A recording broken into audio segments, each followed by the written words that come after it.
बड़े नाम का चमत्कार। एक समय की बात है, एक वन में हाथियों का एक झुंड रहता था। उस झुंड का सरदार चतुर्दंत नामक एक विशाल, पराक्रमी, गंभीर व समझदार हाथी था। सब उसी की छत्र छाया में सुख से रहते थे। वह सबकी समस्याएं सुनता, उनका हल निकालता, छोटे बड़े सबका बराबर ख्याल रखता था। एक बार उस क्षेत्र में भयंकर सूखा पड़ा। वर्षों पानी नहीं बरसा। सारे ताल तलैया सूखने लगे। पेड़ पौधे कुम्हला गए, धरती फट गई। चारों ओर हाहाकार मच गई। हर प्राणी बूंद बूंद के लिए तरसता गया। हाथियों ने अपने सरदार से कहा, सरदार, कोई उपाय सोचिए। हम सब प्यासे मर रहे हैं। हमारे बच्चे तड़प रहे हैं। चतुर्दंत पहले ही सारी समस्या जानता था, सबके दुख समझता था, पर उसकी समझ में नहीं आ रहा था कि क्या उपाय करे। सोचते सोचते उसे बचपन की एक बात याद आई और चतुर्दंत ने कहा, मुझे ऐसा याद आता है कि मेरे दादाजी कहते थे, यहाँ से पूर्व दिशा में एक ताल है जो भूमिगत जल से जुड़े होने के कारण कभी नहीं सूखता। हमें वहां चलना चाहिए। सभी को आशा की किरण नजर आई। हाथियों का झुंड चतुर्दंत द्वारा बताई गई दिशा की ओर चल पड़ा। 5 दिन के बाद वे उस अनोखे ताल तक पहुंच गए। सचमुच ताल पानी से भरा था। सारे हाथियों ने खूब पानी पिया, जी भरकर ताल में नहाए व डुबकियां लगाईं। उसी क्षेत्र में खरगोशों की घनी आबादी थी। उनकी शामत आ गई। सैकड़ों खरगोश हाथियों के पैरों तले कुचले गए। उनके बिल रौंदे गए। उनमें हाहाकार मच गया। बचे कुचे खरगोशों ने एक आपातकालीन सभा की। एक खरगोश बोला, हमें यहाँ से भागना चाहिए। एक तेज स्वभाव वाला खरगोश भागने के हक में नहीं था। उसने कहा, हमें अटला से काम लेना चाहिए। मेरे पास एक उपाय है। हम उन्हें कहेंगे कि हम चंद्रवंशी हैं।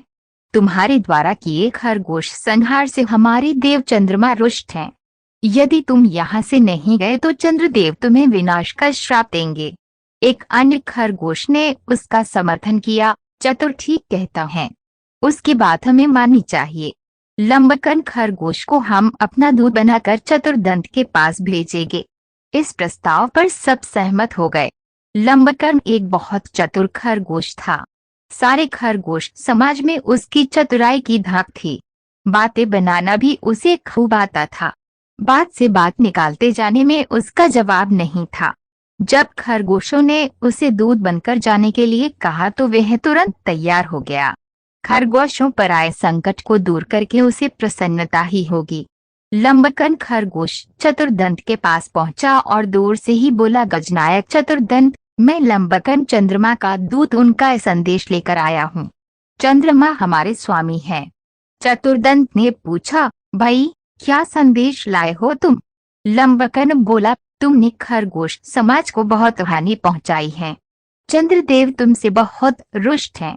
इससे पहले कि वह तुम्हें श्राप दे दें, तुम यहाँ से अपना झुंड लेकर चले जाओ। चतुर्दंत को विश्वास न हुआ। उसने कहा, चंद्रदेव कहाँ है? मैं खुद उनके दर्शन करना चाहता हूँ। लंबकन बोला, उचित है। चंद्रदेव असंख्य मृत खरगोशों को श्रद्धांजलि देने स्वयं ताल में पधार कर बैठे हैं। आइए उनसे साक्षात्कार कीजिए और स्वयं देख लीजिए कि वे कितने रुष्ट हैं। चालाक लंबकन चतुर्दंत को रात में ताल पर ले आया। उस रात पूर्णमासी थी। ताल में पूर्ण चंद्रमा का बिंब ऐसे पड़ रहा था जैसे शीशे में प्रतिबिंब दिखाई पड़ता है।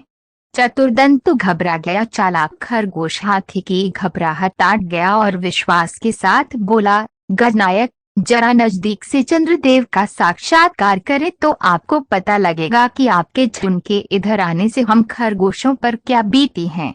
अपने भक्तों का दुख देखकर हमारे चंद्रदेव जी के दिल पर क्या गुजर रही है। लंबकन की बातों का गजराज पर जादू सा असर हुआ। चतुर्दंत डरते डरते पानी के निकट गया। पानी के निकट पहुंचने पर पानी में हलचल हुई और चंद्रमा का प्रतिबिंब बहुत तेज हिलने लगा। यह देखते ही चतुर्दंत के होश उड़ गए। वह हड़बड़ाकर पीछे हट गया।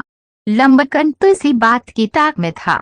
वह चीखा, देखा, आपको देखते ही चंद्रदेव कितने रुष्ट हो गए। वह क्रोध से कांप रहे हैं और गुस्से से फट रहे हैं। आप अपनी खैर चाहते हैं तो अपने झुंड के समेत यहाँ से शीघ्रातिशीघ्र प्रस्थान करें, वरना चंद्रदेव पता नहीं क्या श्राप दे दें।